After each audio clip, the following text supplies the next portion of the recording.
ए सरकार किसी करना सब देखुच आम मरुचु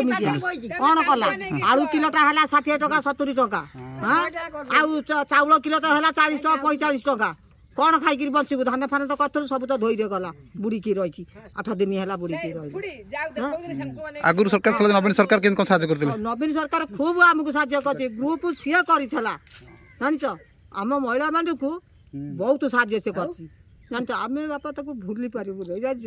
से जाता कहछि 500 टका भत्ता थला आउ 500 बढ़ेला 1000 टका टका देला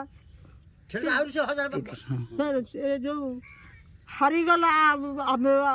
मोटे आमको भल लगे भारी दुख लगे से जब तो था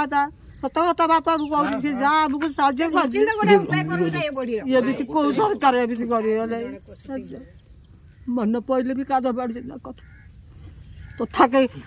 हाथ हल्कि कहूँ तुम चिंता कर नहीं दम्भ हूँ मु अच्छी आपण मैंने खुशी तो एमती पुणी से कहते नवीन सरकार को आम भूली पारू ये जिते नुआ सरकार आसब आम भूली पारू।